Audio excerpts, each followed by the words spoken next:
have always secretly loved my childhood friend, but he is a top-tier alpha, and I am just a beta with no pheromones. I thought that without the bond of pheromones, he would never like me. Until one day, he bit the back of my neck, his voice hoarse. I heard betas also have reproductive cavities. Chapter 1. This is the breakup fee from Elijah. If you have any other needs, you can mention them to me. I pushed the check forward. After today, don't contact him again. Sitting across from me was the recently popular idol, Noah, a beautiful top-tier Omega. This was the umpteenth time I had helped Elijah deal with his lovers. Usually, those Omegas would cry, try to beg him to stay, or make a bunch of demands. Noah, however, was quite different. He pinched the check, looking as if he had been amused. No, are you crazy? Are my moans worth this much? $1 million for just half an hour. I was stunned. What do you mean? Noah looked at me. Ha! Aren't you his longest-serving assistant? You don't know. He didn't lay a single finger on me. He made me moan in the bedroom for half an hour. And then today, he has you give me $1 million as a breakup fee? Is he impotent or something? I'm asking you. Noah had been gone for a while. I was still in a daze when Elijah's call came in. Where are you? Just finished meeting with Noah. Oh. Elijah's voice was very casual. Come over when you're done and take me to the club. Okay. I agreed, turning the car around to head back to the conglomerate building. When I arrived downstairs, Elijah hadn't come down yet. I leaned against the car and lit a cigarette. In front of me, the office building towered into the clouds. The entire building belonged to Elijah's father's company. Elijah started taking over the management of the group right after finishing his master's degree. That was also when I became his assistant. Now, 3 years have passed and he has taken the group to the next level. And I have been by his side for a full 8 years. Elijah snapped his fingers in front of my face. What are you thinking about? Nothing. He was only wearing a dress shirt with the collar unbuttoned. His suit jacket draped loosely over his arm. I quickly averted my gaze and went to open the car door for him. Elijah glanced at me, opened the driver's side door, and got in, dropping a single line. Get in the passenger seat. I pursed my lips but obediently sat down anyway. My mind was stuck on what Noah had just said, but I just couldn't bring myself to ask. The club was opened by a wealthy second-generation heir with a strong background. Going there to play was secondary. The main purpose was talking business. As soon as we pushed the door open, Elijah's good friend, James, who was also a top-tier alpha, came over. Such a heavy pheromone scent. Which little Omega were you getting intimate with again? My whole body stiffened. I am just a beta. I can't smell pheromones. But previously, Omegas had indeed entered Elijah's lounge, staying there for hours at a time. Elijah gave me an imperceptible glance and smiled frivolously. None of your business. Hey, play all you want, but don't actually make an illegitimate child. I took precautions. Besides, he said lazily, swirling his wine glass, it's not like you have to raise the kid for me. My heart felt like it had been squeezed hard. I shouldn't harbor any strange expectations. After exchanging a few jokes and finishing the serious business, it was time for them to play, which meant I had to go outside and wait for him. When I saw him again, it was already late at night. I took Elijah from the arms of an Omega. The Omega looked somewhat reluctant, but this was Elijah's rule. After drinking, he only let me pick him up and never took anyone home. When drunk and not clear-headed, if he was set up and didn't use protection, ending up with a kid would be a massive headache. Just as I was about to help him into the car, I was pulled into the back seat by his arm wrapping around my waist. Elijah hugged me very tightly, his head buried in the side of my neck. It was already spring, and we were both only wearing thin shirts. I could almost feel the temperature of his skin. Liam, let me lean on you for a bit. Why aren't you saying anything? My voice was tight. Elijah. Elijah kissed my temple. Good boy. Only after he had been drinking could I hear him speak to me in this tone. Half coaxing him, I managed to get him out of my arms. By the time I took Elijah back to the villa, it was past midnight. Seeing that the housekeeper had already prepared hangover medicine for him, I finally felt relieved enough to leave and drive home. Actually, this villa has always had a room for me. My mom is Elijah's mom's assistant and a friend of many years. Elijah and I have known each other since we were kids. Back when we were in school, I used to stay over here often. But since 3 years ago, I have never stayed the night again. Chapter 2. 2 things happened that year. One was my mother embezzling funds from Elijah's father's conglomerate to pay off my father's gambling debts. And the other thing, at the time, there was a problem with the management of Elijah's family business. Elijah had just taken over and had been drinking with clients to apologize. When I took Elijah home, I was pinned beneath him while he was in his rut. It was a night of chaos. By the time I woke up clear-headed, it was already noon the next day. Whether it was my gland forcibly injected with pheromones or the overused parts of my body, the pain was so severe I could barely stand. But at that time, I still forced myself to hold on, facing the messy aftermath as he sobered up. Elijah's eyes were panicked, looking like he had done something wrong. My voice was unusually calm.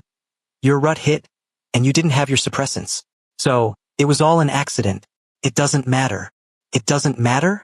Elijah said, almost gritting his teeth.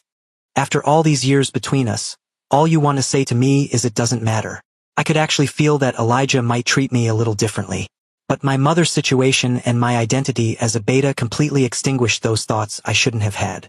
Any tenderness I experienced was just something I stole. After that, Elijah changed omegas every single day. And I was responsible for waiting for him to finish and cleaning up the messy aftermath for him. Sometimes they were right in the villa or the lounge, separated from me by only a single wall. I grew numb amidst the ambiguous sounds over and over again. But right at this moment, I suddenly had some untimely thoughts. You two are so close. He even tells you this? The omega sitting across from me smiled beautifully. He was the one by Elijah's side last month. My pheromones were practically overflowing, yet Elijah remained completely unmoved. Assistant Liam, did you look for me just to ask this? He was the one Elijah gave the highest breakup fee to. I thought he missed me. After all, I didn't even get to sleep with him back then. What a pity. Assistant Liam, let's keep in touch. I haven't tried it with a beta yet. But with your looks and figure, both alphas and omegas should like you, right? I brushed away his hand reaching for my abs and said helplessly, stop joking around. I had asked so many people who had been with Elijah. The answer I got was always the same. Why? Out of all these people by his side, he hadn't touched a single one. Hello? Did you call for a reason? I looked down at my phone. I had actually dialed Elijah's number. The tone on the other end was a bit strange. You haven't called me on your own initiative in a long time. I wanted to ask. Why make them put on an act? Clearly, nothing happened. Why do this? Cold sweat gradually seeped out of me, as if I were undergoing some kind of torture. I finally found my voice. It's nothing. I dialed the wrong number. Oh, Elijah's voice turned cold. Book a restaurant for me tomorrow night. I'm going on a blind date with an omega. This sentence was like a basin of cold water, instantly waking me up. What stupid thing was I doing today? Even if I knew all this, what difference would it make? A top-tier alpha with a family background like his was destined to marry a top-tier omega of equal social standing.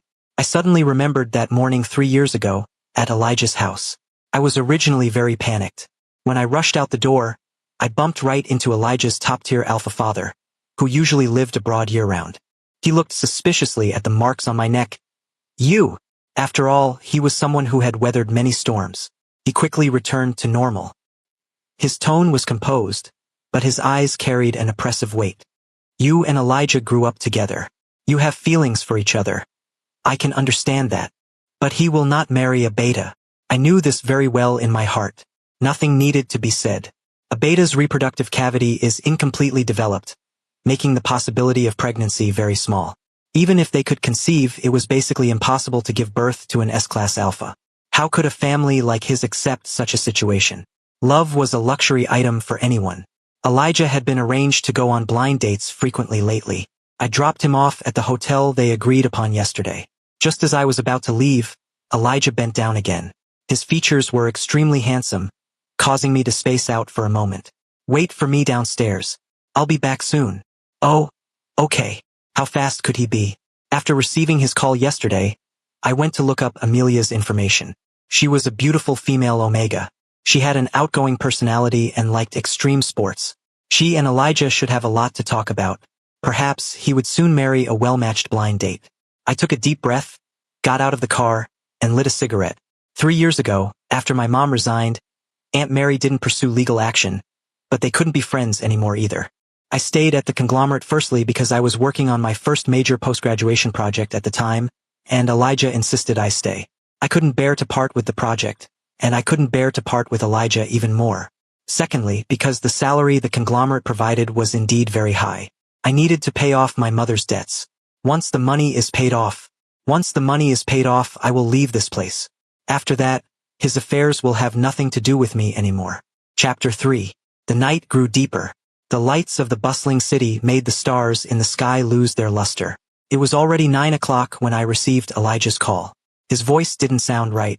Come find me in my room. Above this restaurant was the conglomerate's 5-star chain hotel. The top floor of every hotel had a room reserved for Elijah. I steadied my nerves and found the suppressants I always kept in the car. As expected, as soon as the door opened, I was pulled into a scorching embrace. The look in Elijah's eyes was too profound.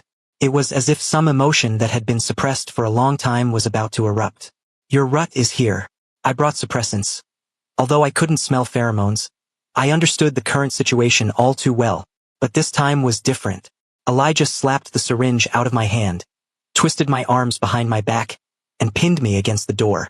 The strength of an S-Class Alpha was terrifying. Couldn't break free. What are you doing? Elijah didn't say a word, his breathing rapid. A scorching touch pressed against my lower back. Without an Omega's pheromones to soothe him, he was even more irritable now, practically tearing open my shirt. Elijah! I struggled fiercely. I'm Liam. I know you are Liam. He bit the back of my neck. That was where I was different from him. A beta's gland is incompletely developed. 3 years ago, pheromones had been repeatedly injected here. It hurt so much I almost passed out. But even the pheromones of an S-Class Alpha couldn't stay in my body for even a brief moment. All that remained was a lingering, terrifying pain. Felt like he had grabbed my vital spot. I struggled even harder. Elijah, wake up. You can't mark me, you. Liam. Elijah pressed tightly against me, his voice dangerous. Why do you, a beta, carry suppressants with you every day? Are you afraid I'll do something to you again? You once stayed with me through my rut. Have you forgotten? Betas also have reproductive cavities. Even without pheromones, I cannot inside you. Couldn't believe it. What are you talking about? Elijah reeked of alcohol. He stared at me like a predator eyeing its prey. Don't they? Betas also have reproductive cavities. Right here. His hand stopped at a spot on my lower abdomen. Here. The sound of a belt unbuckling came from behind me. Guess if I can find it? The sweltering heat in the air threatened to swallow me whole. If I were an Omega, I would have been able to feel just how intense the sandalwood scent in the air was. My wrists were bound by a tie, and the bedding was almost soaked through. My incomplete gland was once again injected with pheromones. I threw my head back, letting out a sound bordering on a plea. Elijah! I couldn't remember how many times this was. My consciousness gradually blurred. He licked the back of my neck, kissing my fingers one by one. His gaze was fervent, looking as if he wanted to swallow me whole. You really are even more enticing than an Omega. When I woke up again, it was already the next day. Sunlight cast mottled spots across the room through the gaps in the blackout curtains. My memory slowly returned. My body had already been cleaned, and a dull ache emanated from my overused gland. My mind was completely blank, almost unable to think. I struggled to sit up and lean against the headboard, taking out a cigarette and lighting it. The suite door opened. Elijah walked in carrying a tray of food. Seeing me awake, he was visibly stunned for a moment. He set the tray down, his expression somewhat unnatural. Are you feeling uncomfortable anywhere? Eat something first. The food smelled delicious. I ignored him, keeping the cigarette clamped between my lips. I pulled over the shirt resting to the side and rolled over to sit up, buttoning it up one by one. An indescribable pain shot up from behind. My legs gave out and I almost fell. Elijah's face changed, and he immediately tried to come over and help me. Liam, careful. I shoved him away. Before Elijah could react, I slapped him hard across the face. The air instantly froze. My palm hurt. I had used all my strength. Elijah's head was turned to the side, his eyes hidden in the shadow of his hair. I tried to walk past him to leave, but he grabbed my wrist. Let go. Elijah gripped tighter. The corners of his eyes were red, and he practically roared. Do you hate me that much? Do you want to avoid being with me that badly? Weren't you investigating? Don't you already know? I didn't touch them. From the beginning until now, I've only ever had you. He said it very loudly, almost as if he were entirely in the right.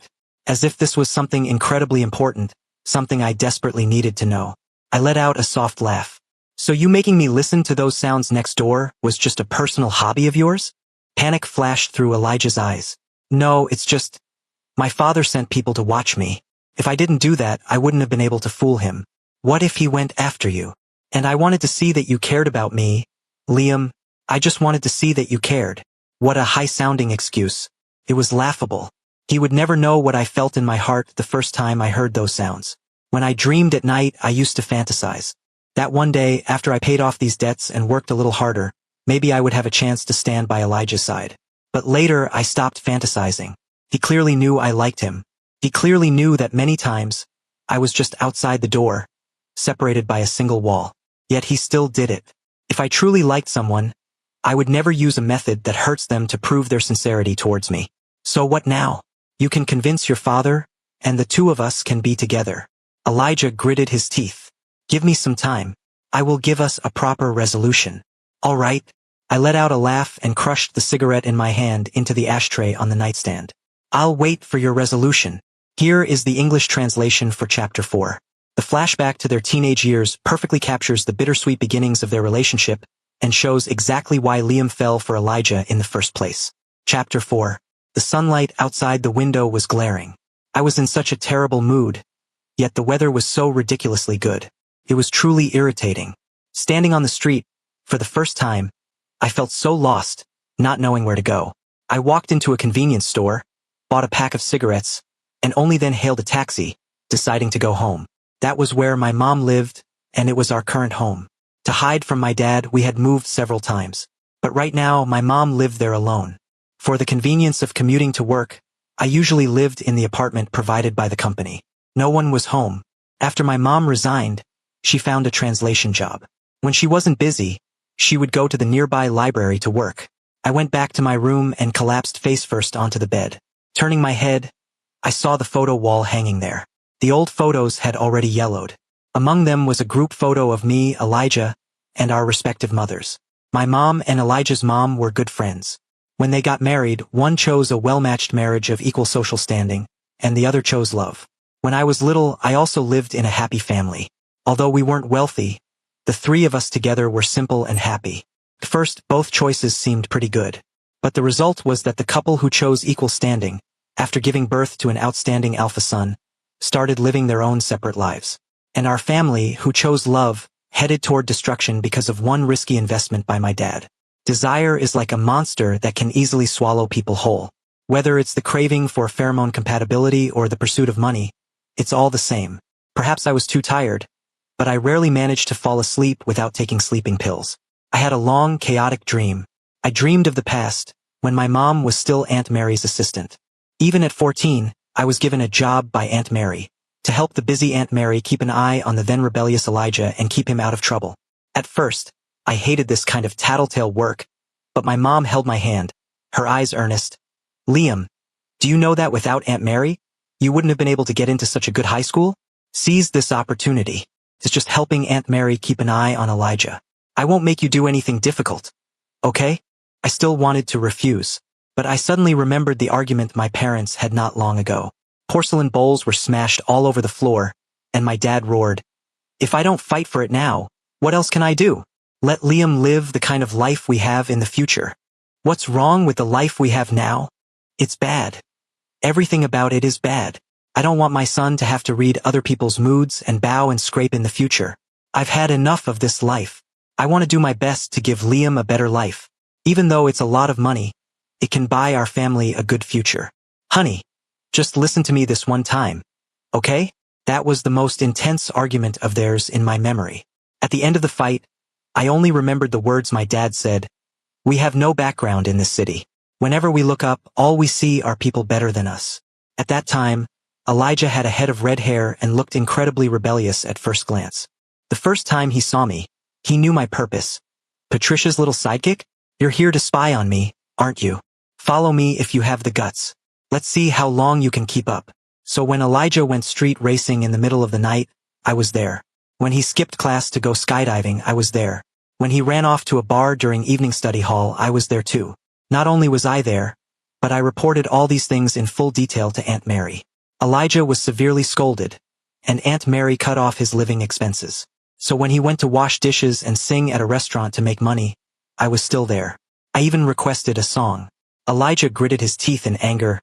Liam, are you a dog? You can find me no matter where I go. I imitated a dog bark. Woof! Elijah laughed out of sheer anger. You know you have to pay to request a song, right? I know. I took out my flat wallet and gave Elijah the living expenses I had saved up for a month. Elijah gave me a look, took only one bill, and threw the rest back. You gave too much.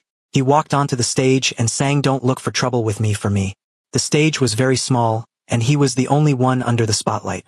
Elijah's voice was a bit hoarse, and every movement he made carried a freedom and ease that I had never possessed. At first, our relationship was as incompatible as fire and water. Until one day Elijah didn't go to work. I followed him and walked outside a stadium. Elijah walked up to me. Hey, since you're already here, want to stay for the concert before leaving? I was stunned, subconsciously taking the concert ticket from his hand. It was even a front row VIP seat. Where did you get the money? Elijah scoffed. Earned it from working.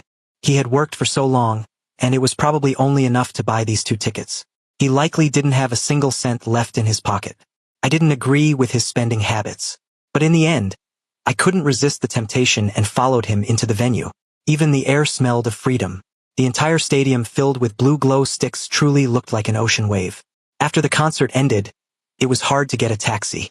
We waited through several subway trains before finally making it back to school. The late night was very quiet. The streetlights were a dim yellow, and even the slightest sound could be heard exceptionally clearly. It was the first time we had walked shoulder to shoulder on the street like this. Today is my birthday. No one remembered. Are you going to tell my mom I skipped class? I hesitated for a moment and shook my head. Today, my stomach hurt, and you accompanied me to the hospital. Elijah glanced at me. Good students know how to lie too? I said softly, I'm not a good student. I just don't dare to waste my life. Or rather, unlike you, I don't have the right to waste my life. You know, every one of us is dissatisfied with our own lives, yet we don't realize that the present we hate is what so many others dream of having. Chapter 5. My parents argued more and more frequently. Most of it was still over those things. Reaching middle age, my dad realized his abilities were limited. He didn't want to just keep working a regular 9-to-5 job. He was always thinking about making big money to change our family's life, especially to give me a better life. He didn't want me to end up like him. I didn't know what was so bad about being like him. I could only stay up late studying while completing Aunt Mary's tasks. When I squatted outside the bar, I was memorizing vocabulary words. When Elijah went skydiving, I was solving math problems. One day, Elijah suddenly stopped dyeing his hair red. I looked at his newly cut short hair, unable to react for a moment. What? Don't recognize your big bro anymore? Elijah asked with a smile. Isn't your bro handsome? Handsome. Elijah laughed even louder. I played enough. I'm gonna study hard from now on so you don't have to keep an eye on me anymore. Look at those dark circles under your eyes from staying up. His fingertips lightly brushed beneath my eyes, bringing a burst of warmth. I dodged in a panic, my heart tingling.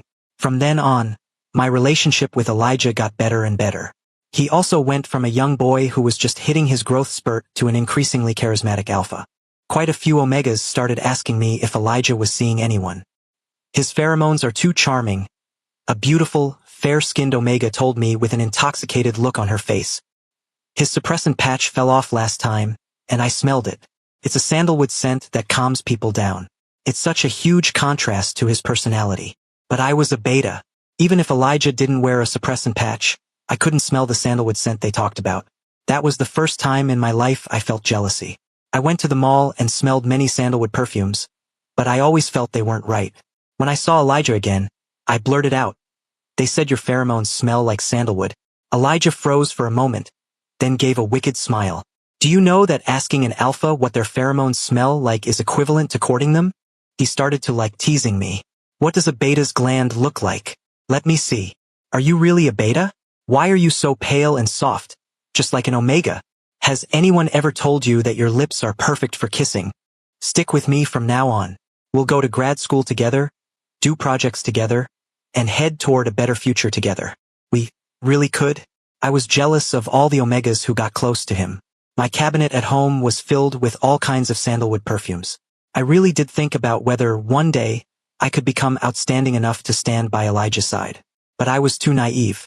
How could class barriers be crossed so easily? Even our mothers gradually drifted apart as they grew older. Former best friends eventually turned into pure superiors and subordinates.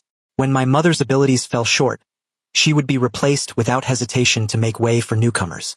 No one could rely on a shred of childhood affection to fight against the survival rules of society. Later, the year I graduated from college, my dad's investment failed. Our family's savings vanished overnight. At first, he continued working for a while, but then he developed an alcohol addiction, and his entire personality changed. And then, my mom made a mistake. We had finally reached the future we once talked about. But was this the better future we had hoped for back then? It had clearly only been a few short years. Yet these memories still left a lingering chill in my heart. I woke up as dusk fell. The sound of a fierce argument suddenly came from outside the door, not giving me time to fully wake up. Money! Where is the money I asked for? A brutal voice roared. I already gave it all to you. I really don't have any more. My mom's voice carried a tone of terror. The sound of a vase shattering rang out. Before my mom's short scream could end, that tyrannical voice sounded again. Not giving me the money, huh? Believe it or not, I'll go kill your precious son. You're crazy. You can't. Let go of me. Ah, help. I instantly sobered up, violently throwing the door open and rushing out. There was a clear slap mark on my mom's face. My dad was choking her tightly, his eyes blood red. There was absolutely no trace of the gentle, honest man he used to be. I shoved him hard. My dad clearly hadn't expected anyone else to be home and was knocked to the ground. I don't want the house in Grandpa's hometown. Since you're living there, don't come looking for my mom for money. If you have a problem, come at me. I casually picked up a shard of the broken vase from the floor and pressed it against his neck. Do you not understand? Do you want to die? My dad finally reacted, sobering up significantly. Liam, you wouldn't dare. I'm your father. My eyes were icy cold. Watch and see if I dare. My mom was terrified and quickly grabbed my hand. Baby, calm down. Don't hurt yourself. He's not worth it. Be a good boy and let go, okay? You let go of me. If you kill me, you're finished too. My dad's legs were shaking. The moment I let go of his collar, this man, who used to lift me over his head, stumbled and fell to the floor in a sorry state. He spat, then hurriedly left. The air seemed to freeze. I stood frozen in place, clearly feeling my blood churning. This isn't the first time he's come looking for you, is it? Liam, that tautly stretched string, after enduring Elijah, finally snapped with a crack at this moment. I told him to roll back to his hometown and never come looking for you again. I found him a job as a security guard. If he worked properly, he wouldn't starve. I told you to stop giving him money. Whenever he has money, he gambles. And when he gambles, he makes me pay it back. I've said it so many times. Why won't you listen? I work myself to death every day, and I still have to deal with this crap. Do you think ruining me isn't enough? Why exactly are you guys doing this to me? I blindly grabbed something and hurled it forward. The last vase in the house shattered. After the anger passed, I saw my mom trembling on the sidelines. A layer of cold sweat suddenly broke out on my back. How was my angry appearance just now any different from the father I hated the most? Seeing that I had calmed down, my mom sobbed, "But mommy has no choice. I found so many jobs, fled to so many places, but he just keeps pestering me. Just because I am his omega, I submit to his pheromones. As long as I see him, I have no way to resist. Even if we divorce, washing the mark at the hospital requires both parties' consent. Mommy really has no choice." She tried to hold my hand. "Liam, you are the most important person to mommy in this world. Don't be mad anymore, okay?" I slapped myself hard across the face. "Mom, I'm sorry." I suddenly felt so tired. Chapter 6. Ever since the incident at home, staying by Elijah's side every day felt like a slow execution by 1,000 cuts. Our spirits had been ground away. Neither of us could change the current situation. My mom was tired and I was tired too. Everything I used to hold onto no longer seemed important. I just wanted to take my mom and escape our current life. I asked softly, "If we could leave, would you go with me?" "Mom is willing." I didn't wait for Elijah's resolution. Instead, I dialed Robert's number first. "Uncle Robert, I heard the conglomerate has run into some problems lately. Capital recovery for several business lines has been delayed, and a large number of retail shares have been acquired. If Elijah doesn't marry Amelia and the funds don't arrive, Jingsheng Group will have to change its surname. Robert fell silent for a moment. What do you want to do? I chuckled softly. I want to ask you for a favor. Before leaving, I arranged to meet Aunt Mary at a cafe. As soon as she sat down, she asked, "How is your mother doing lately?" "She is doing quite well. She often asks how you are, too." After that incident, they hadn't contacted each other again. My mom had made a mistake, and Aunt Mary choosing not to pursue it legally was already out of consideration for their old friendship. She sighed, looking a bit pale herself. I took out the prepared check. "Aunt Mary, this is the money I've saved up over the years, plus some interest. I'll figure out a way to pay back the rest later." Patricia froze. "There's no need, that matter is all ready. Please take it," I smiled. "This has been a burden in my heart. If you don't take it, I won't be able to convince myself." Unable to convince myself what staying by Elijah's side for all these years was ultimately for. It was already late at night by the time I finished dealing with work. When I stood up, I noticed the lights in the CEO's office were still on. For the past few days, Elijah and I had barely seen each other. He came and went in a hurry, accompanied by another beta assistant. It seemed like he was busy with something, or perhaps avoiding the awkwardness between us. By the time I realized what I was doing, I had already knocked on his office door. "Elijah!" Elijah froze, a flash of joy crossing his eyes. "Liam, why, haven't you left yet?" He looked very tired. But even though he was unkempt, with an ashtray overflowing with cigarette butts, he still relied on his good looks to exude a rugged, desolate handsomeness. This was the person I had loved for over a decade. If a person lives for 80 years, that's only 8 decades. 8 decades. I said softly, "Elijah, can you give me a hug?" Elijah was stunned, seemingly unable to believe it. A look of joy appeared on his face. He quickly walked up to me and reached out, starting with a gentle, tentative touch. When he realized I didn't push him away, he pulled me into a tight embrace. "Liam." I didn't know if it was an illusion, but I thought I heard his voice choke up a little. After so many years of entanglement, the hopes and disappointments that felt like trying to catch the moon's reflection in the water, it was as if an insurmountable mountain stood before me. I didn't want to try climbing it anymore. The tip of his nose rubbed against the side of my neck. "Liam, the scent on you has faded," but I couldn't smell pheromones. I blocked his movement. "No biting." A flash of hurt appeared in Elijah's eyes. "I was wrong before, Liam. Just wait for me a little longer. I won't let you get hurt ever again." He held me, murmuring repeatedly, "Baby, wait for me just a bit longer." My eyes grew hot. "But I don't want to wait for you anymore." The next day, Elijah said he was going on a business trip. But I knew it wasn't just a business trip. He was going with Robert to get engaged. Sure enough, that very night, Robert sent me a photo. It was a banquet. Elijah and Amelia sat together. A talented man and a beautiful woman. A perfect match. He showed it to me on purpose, as if afraid I wouldn't give up hope. I traced Elijah's face on the photo, accepting that this was our final ending. Robert sent a message. "When do you plan to make your move?" I replied with a time. "Tomorrow." Elijah was suspicious by nature, so I didn't take much with me before leaving. I just sold off some gifts I had received in the past, opened a bank account under a new identity to save the money, and also received a transfer from Robert. Looking at the amount on it, it was exactly the same amount as the check I had given Patricia. "Keep it," Robert said when he called. "Consider it buying my peace of mind." I gave a self-deprecating laugh, tilting my head back to hold my tears in.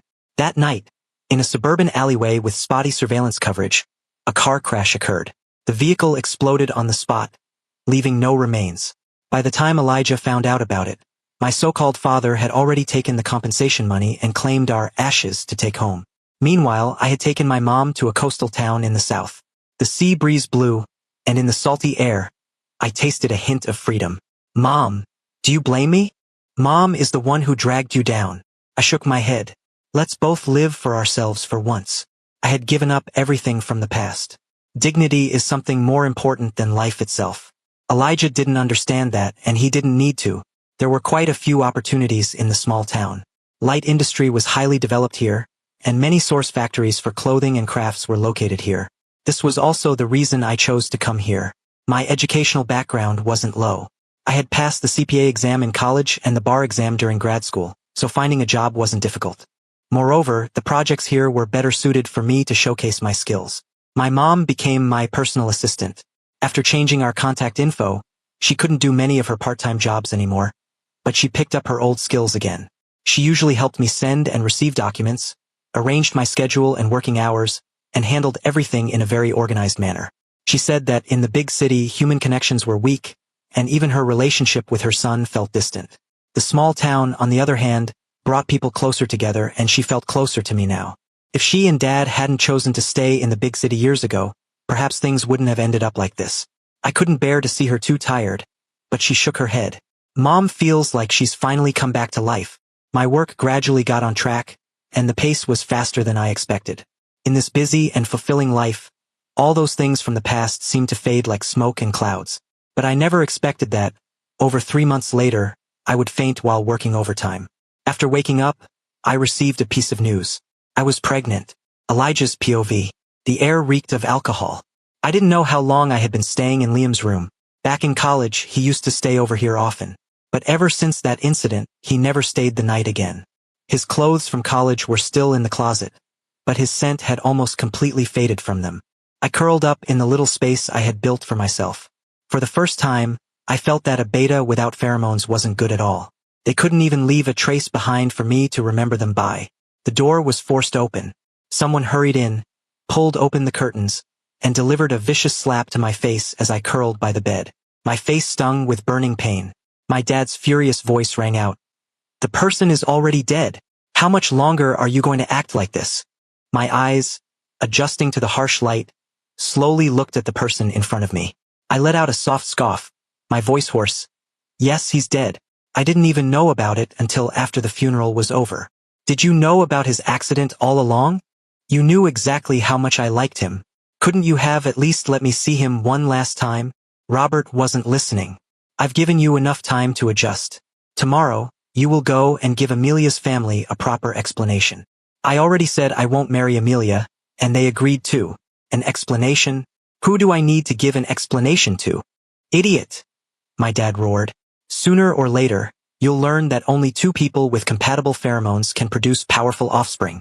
Only a 100% compatible omega can keep an alpha in their peak condition at all times. Liam was just a mediocre beta. You and Mom are a 100% pheromone match. But did that stop you from cheating? You can find countless omegas whose pheromones match yours. You frantically seek novelty from them. You don't have any human emotions at all. You're just endlessly copulating." An ashtray was violently smashed against my head. My vision instantly went black. My mom cried out in alarm and rushed forward to shield me. "Are you crazy? Butler, go get the family doctor. You just keep spoiling him. Was he wrong?" Patricia had never spoken to her husband so loudly.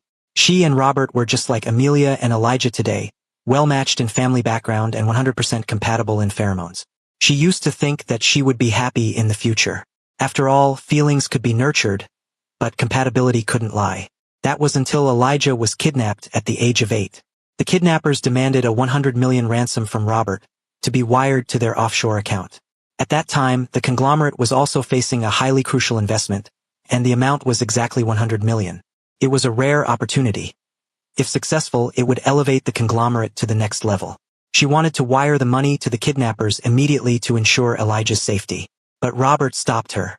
"We are still young, we can have more children. But the conglomerate will only get this opportunity once." Patricia still remembered the bone-chilling sensation she felt at that moment. If the police hadn't been highly capable, Elijah would have been gone. Later on, Robert kept 3 omegas abroad. Whether it was karma or not, they had given birth to so many children, yet not a single one was an S-class alpha. If there had been even one, the Robert of today wouldn't be pinning all his hopes solely on Elijah. From the day they chose compatibility, they shouldn't have fantasized about love. She also regretted her initial choice. She had also felt countless times that Liam was a good kid. But Liam was a beta. She could accept a mismatch in social standing, but she couldn't accept Elijah not having his own offspring. I only felt my brain grow heavy, my vision almost blurring. Mom released soothing pheromones. The pheromonal bond between mother and son made me feel a lot better. I looked blurrily at the woman in front of me. I didn't expect to suddenly cry so violently. "Mom, I don't need an omega with high pheromone compatibility. I just want to spend the rest of my life with the person I love. Love isn't about weighing conditions to see if they're equal. nor is it the physiological instinct between an alpha and an omega. Only that which transcends these things can be called love. Ever since Liam left, I could barely feel the passage of time. I just worked like a madman every day. My rut came very suddenly. I injected 5 doses of suppressants, but they were useless. The drawer for suppressants was empty. James happened to push the door open and walk in. "Go buy me some suppressants." He looked at the empty vials scattered on the floor and my pale face in shock. "Are you crazy? Do you not want your gland anymore? After all, glands are fragile. Most people have to consider the drug side effects even when taking just 1 shot." I dialed the assistant's internal line and told him to bring some suppressants in. Only after injecting the 6th dose did the surging heat show signs of subsiding. In the past, I worked out regularly and saw Liam often. I never felt that a rut was this unbearable. Sometimes it only came once every 3 or 4 months. But Liam had only been gone for a month, and my rut had already hit twice. James took a fierce drag of his cigarette. "You used to be so unpicky. What kind of devoted lover are you pretending to be now?"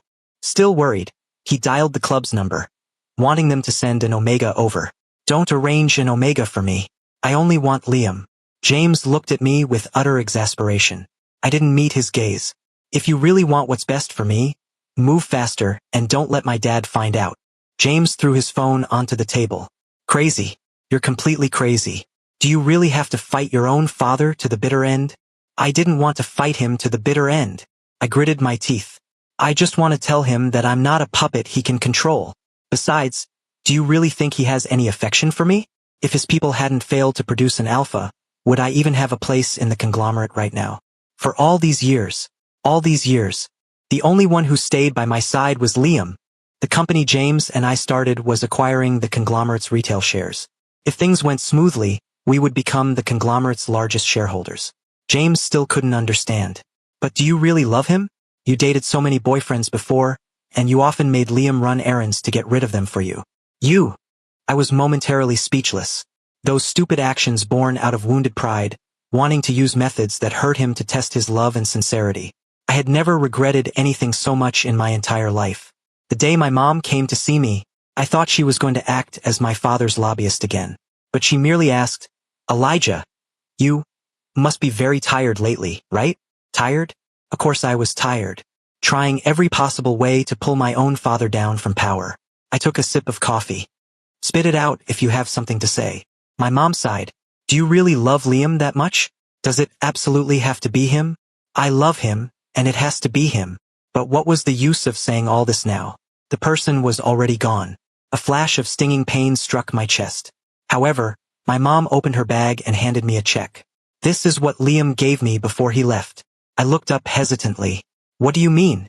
"I just don't think it could be such a coincidence. Did he know he was going to have an accident, so before it happened, he just happened to give this to me?" A certain impossible thought sprang up. I could almost feel my own hands trembling. "Afraid of giving you false hope." Mom also did some investigating. My mom took out some documents. "I don't know much more. You know very well that since you were born, your dad and I haven't been very close. I'll leave the rest to you." The hand holding the check trembled. My vision suddenly blurred. Several details I had overlooked flooded into my brain like a tidal wave. The projects Liam was in charge of seemed to have all reached phased conclusions before he left. The last time I saw him, he, who always hid from me, actually wanted me to hug him.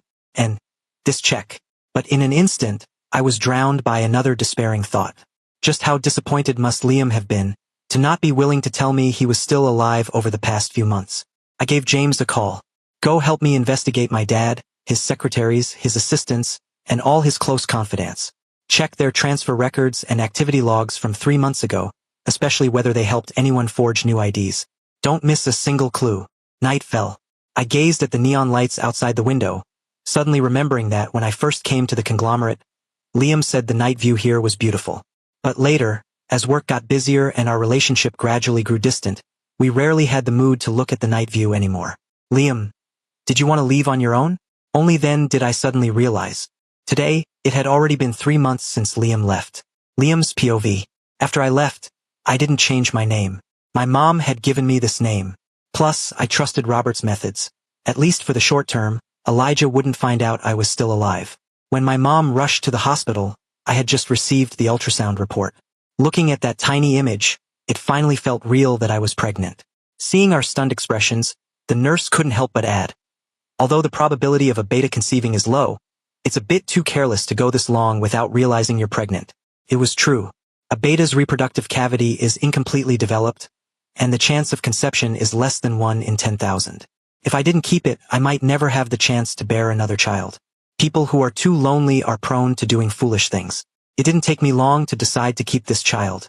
My mom guessed whose child it was and looked a bit worried. Are you sure you want to keep this baby? Do you not want to get married later on?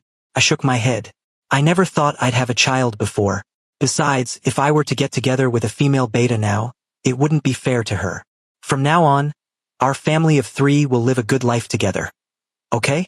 My mom just kept wiping away her tears. Before I knew I was pregnant, I didn't feel much of anything. But at over 3 months, right when the baby was gradually growing, my morning sickness became severe, yet I didn't dare stop working. I didn't know if it was my imagination, but I thought I could smell the scent of pheromones in the air. The scent grew stronger and stronger, and my undeveloped gland began to ache intensely. My consciousness gradually blurred, and when I woke up, I was already in the hospital. The doctor said, a beta whose partner is an alpha can experience pseudogland development during pregnancy. You will be able to smell pheromones and be affected by them. But this also means that the beta requires their partner's pheromones for soothing during the pregnancy. Where is your partner? I looked down at my stomach. After a moment of hesitation, I asked, what happens if there is no pheromone soothing? The mother will experience an incredibly painful and difficult pregnancy, and it might also have some congenital effects on the child. I pursed my lips. The doctor thought for a moment before saying, however, we have a pheromone bank here. You can see if there are any suitable pheromones that can help you. It's just that the cost won't be low. That month, I tried nearly 30 different sandalwood-scented pheromones, but none of them worked. They even made my incompletely developed gland hurt.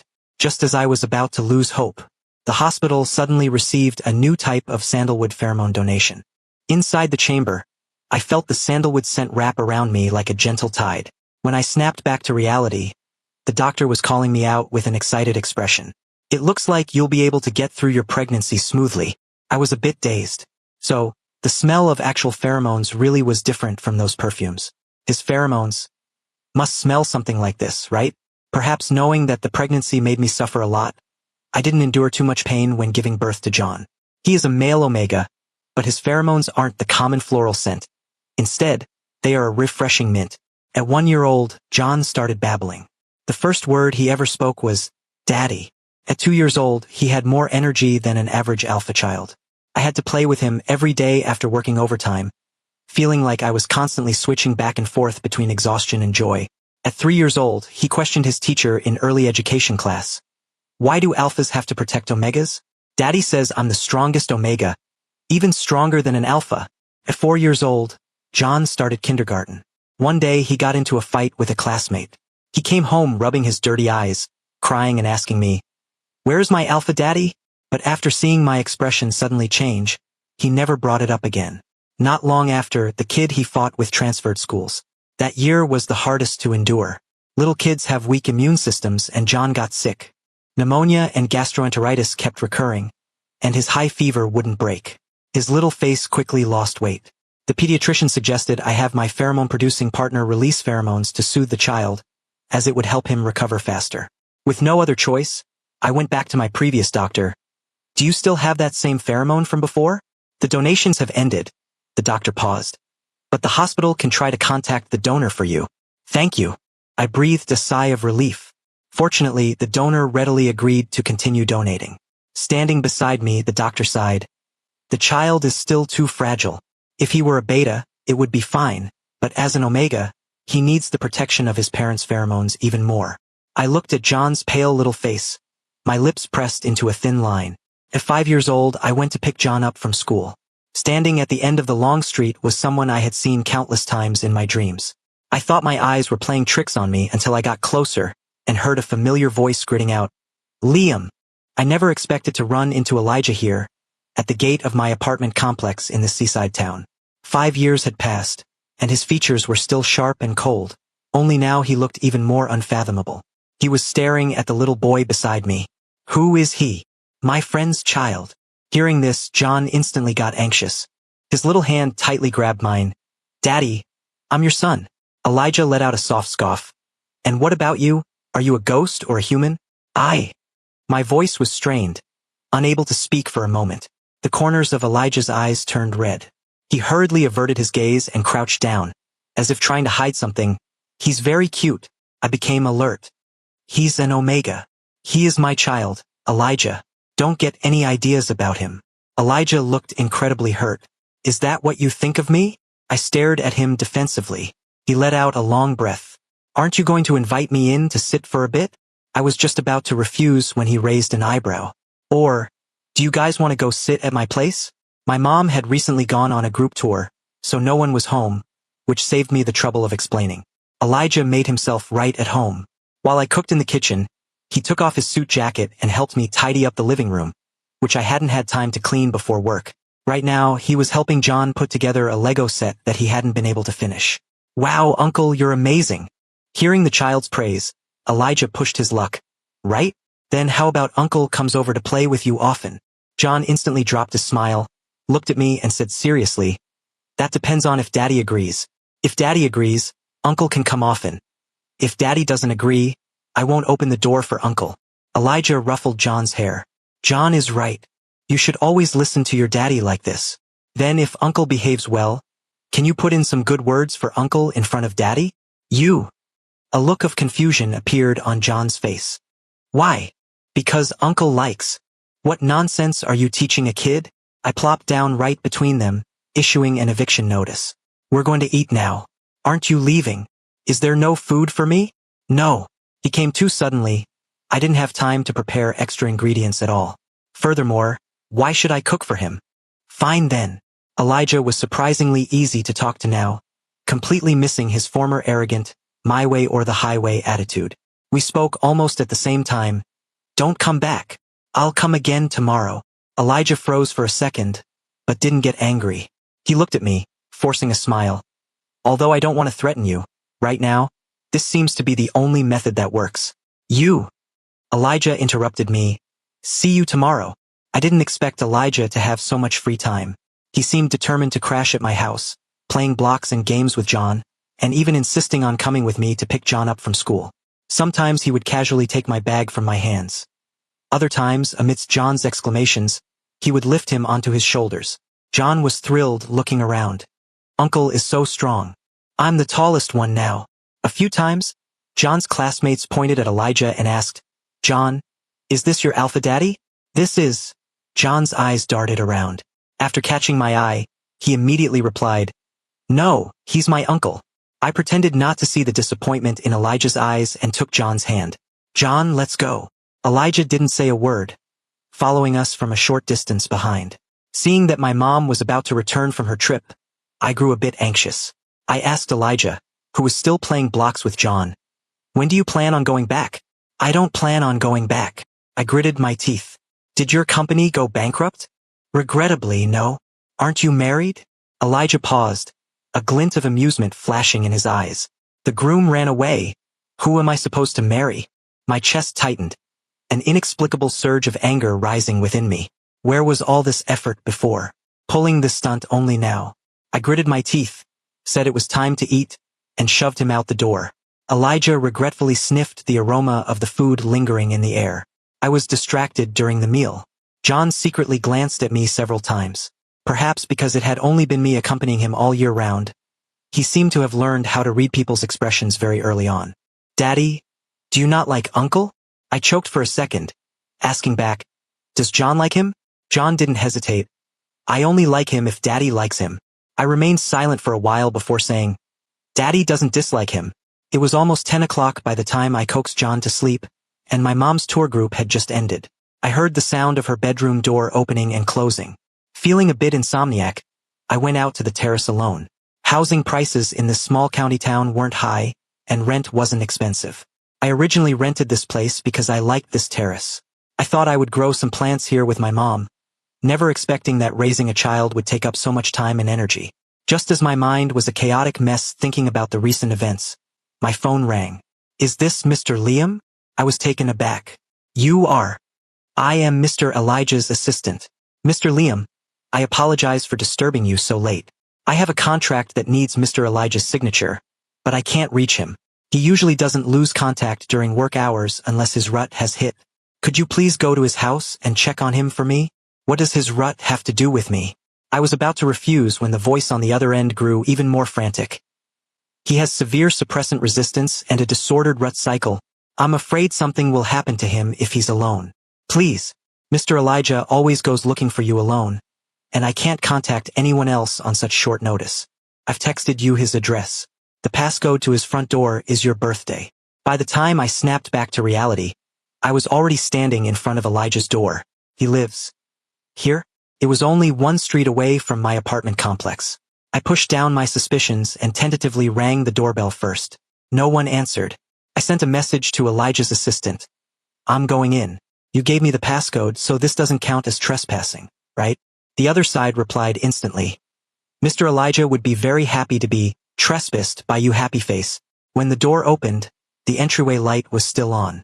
There was a pair of dress shoes taken off by the door, and a jacket draped over the sofa. It seemed the owner was indeed home. Walking further in, I smelled a rich sandalwood scent.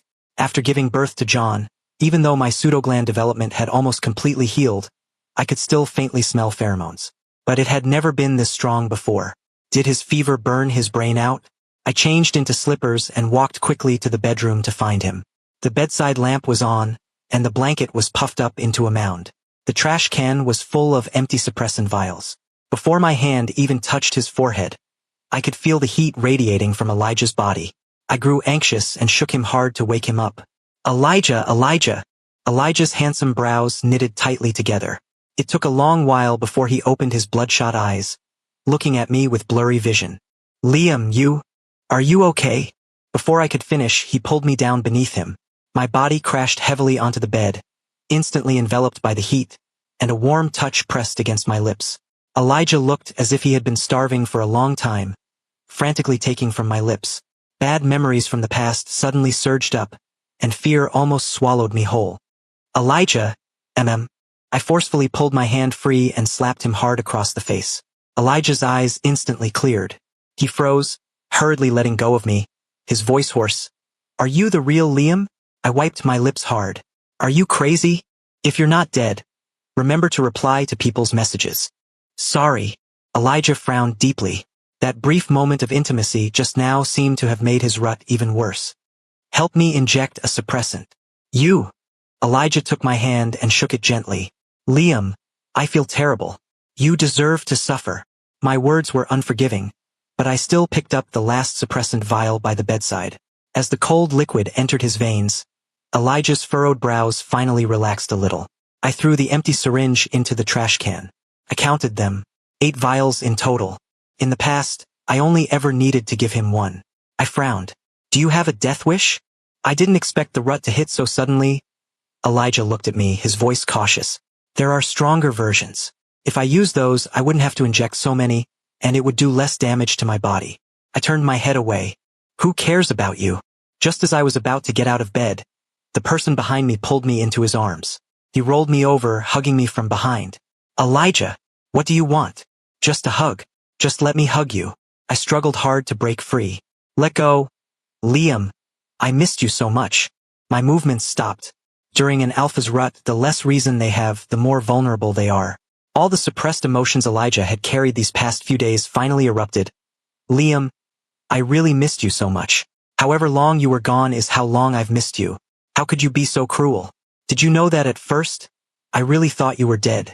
The calmness I had maintained was shattered by him, and for a moment, I didn't know what to say. John is very cute. You've taught him very well. I like him a lot. I immediately became alert. He is my child. The person holding me went stiff. I didn't know if it was an illusion, but my neck felt a little wet. This wetness grew larger and larger, so large that I almost felt like I was being burned by it. I'm not going to fight you for him. What kind of person do you think I am? I just want to be by his side with you. Liam, I missed you so much. What do I have to do for you to forgive me? I was too stupid before, using methods that hurt you to prove that you loved me. Arrogantly thinking I could solve everything, when in reality, I couldn't do anything, couldn't achieve anything. What I thought was a simple task took me almost 6 years. 6 whole years. I can protect you now. Elijah was crying. Are you still willing to come back to my side? The curtains were drawn open. Through the window, I saw the bright moon in the sky. Later, the bright moon grew increasingly blurry in my eyes. How could this be? I wiped away the cold wetness on my face. It was clearly a sunny day today. Whether it was because the rut consumed too much of his energy or due to the side effects of the suppressants, Elijah soon fell into a deep sleep. He woke up several times in the middle, saw my face, mumbled, "Am I dreaming again?" and then went back to sleep. I gently moved his arm away and stood by the bed, looking at him. In the past, I had always looked up to him. I never thought that one day, he would speak to me in such a begging tone. But could I really forgive him? When I quietly returned home, my mom was already making breakfast in the kitchen. She glanced behind me. "You're back? Elijah isn't with you?" I was stunned. "Mom, how did you know? Did you forget that your mom is an Omega? With such a heavy scent of pheromones on you? Do you think I can't smell it?" I awkwardly rubbed my nose. It was still early, and John wasn't awake yet. I put on an apron and went to the kitchen to help her. My mom turned on the stove and sighed. "The last time before you left, when you fought with your dad, it was the same. If he hadn't been drunk with a poor sense of smell, how could he not have smelled such strong pheromones on you?" I was just about to say something when my mom's next sentence froze me in place. "This tour group, Elijah paid for it. Otherwise, how could I bear to spend that kind of money? I thought it would be good to go out and have some fun, and use this time to let you two sort out your problems. So how is it? Still haven't cleared things up?" My head buzzed. "What do you mean?" My mom gave me a strange look. "Do you really still not know anything?" What did she mean I still didn't know anything? What was I supposed to know? My mom sighed. "He knew you were alive a long time ago, right around the time you first found out you were pregnant. He was afraid Robert would go after you, so he didn't dare come looking for you. I didn't know at first either, until you were diagnosed with pseudogland development. He came to the hospital to extract pheromones, and I ran into him. That sandalwood-scented pheromone was really Elijah's? He didn't let me tell you before. He said that if he couldn't protect you, I should just let you pretend he never existed. When your morning sickness was severe, he came every month to extract gland fluid. If he really couldn't come in person, he would have someone deliver it overnight via cold chain. Doing that is extremely damaging to the gland. He might even have to get it removed in the future. But he deserved it. Who told him to get you pregnant? He brought it all upon himself." My mom continued. "Later, the day you gave birth to John, he was waiting right outside the delivery room. He was even more nervous than I was. He cried after you gave birth. He said this was enough, and for the sake of you and the baby, he absolutely could not lose." Holding an onion, I forgot to react for a moment. My mom looked at me. "Over the years, he also frequently came secretly to see you and John. That time John got into a fight, he was the one who pressured the school. But every time he couldn't stay for more than a day or two. Later, I saw on the news that Robert lost the power struggle against his own son and was sent to a nursing home abroad. Now that he came looking for you, I thought, sigh, it's been so many years." The onion made my eyes sting. I knew that when I was pregnant I used a lot of pheromones. So much that I even asked the doctor if this dosage would affect the donor's body. Right now I also wanted to ask Elijah, when drawing the gland fluid, did it hurt as much as when I gave birth to John? Chapter 7, Finale. When Elijah woke up, it was already afternoon. I had just finished cooking when he came into the kitchen to pour some water. Our eyes met, and Elijah's gaze instantly cleared. "Liam, you're still here?" I gave him a look. "If you're awake, come over and eat." Elijah looked overwhelmed by the unexpected favor, hurriedly nodding. Okay. For the past few days, I hadn't let Elijah stay for a single meal. He didn't mind. Every time he would just play with John for a while and then leave.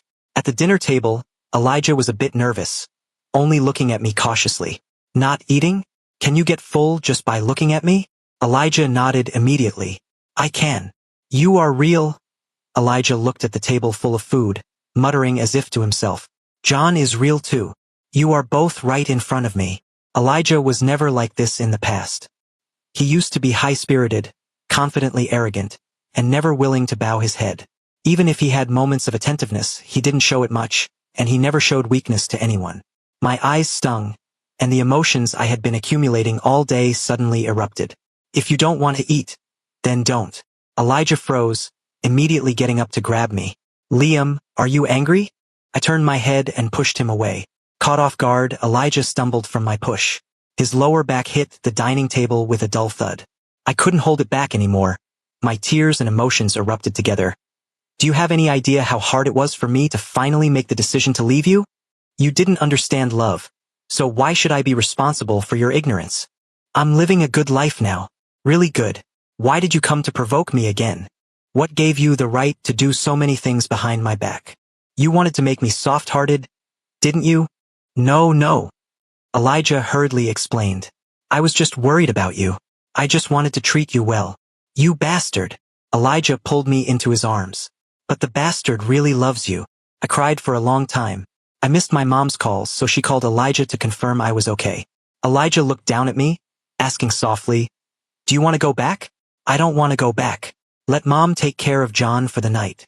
I rested my head on Elijah's lap, letting him apply an ice pack wrapped in a towel to my eyes. These past few years, I've been so tired. I had never shown weakness to anyone before. But raising a child while working, the trivialities of life intertwined with the panic of taking care of a kid, grinding away all my fighting spirit. I'm sorry. From now on, I'll share the burden with you. Elijah gently pinched my earlobe, his voice very soft. Liam, I can catch you now. Are you hungry? I'll go heat up the food. I nodded, taking the ice pack Elijah handed me. I stood at the kitchen doorway watching him busy himself. Elijah was still his old self, his life as disciplined as a clock. Beneath his thin dress shirt, the muscle lines sculpted by years of working out were faintly visible. But I also noticed fine lines had quietly crept up around the corners of his eyes. We've known each other for almost 20 years. After dark, Elijah and I were getting some fresh air on the balcony. I turned my head and asked, When are you going back? A flash of panic crossed Elijah's eyes. Are you driving me away again? No. I couldn't help but smile. I'm planning to take John back to the city. Having saved up some money over the years, I had always wanted to take John back to the big city. School, work. There are better opportunities there. I always want to give him the best. Moreover, Mom is getting older. Other people think places with good environments are suitable for retirement, but in reality, the elderly need convenient medical resources more. The big city is still better. I didn't expect that just after returning, I would receive the news of my father's death. Back then, he spent all of mine and Mom's compensation money. Years of gambling and drinking ruined his health. After being diagnosed with liver cancer, he held on for 2 years and finally passed away on a poor, cold day. The funeral was very simple. In the past, I always hoped he would disappear sooner. But when this day truly arrived, it still hurt inside. My mom handled the funeral arrangements expressionlessly, then lit a cigarette she had quit for decades. She stared at me for a long time, as if looking through me at people and events from the past. I used to think that love was pheromone matching, but your dad and I had a compatibility rate of less than 50%. Later, I thought that the feelings between two people are what constitute love. But what exactly is love? What is love? The sun was setting, and the lingering glow of the summer evening was still very hot. When we came out of the cemetery, Elijah was leaning against the car, waiting for us. John was clamoring to be held. I was exhausted, so I nudged him. John, go to Daddy. John looked at me in surprise. Is he really my daddy? Elijah froze, his eyes suddenly lighting up. John, come here to Daddy. At this moment, I felt like I knew the answer. Love is a miracle. After going in such a huge circle, perhaps I should believe in miracles one more time. If you enjoyed this story, remember to subscribe to my channel. Thank you so much.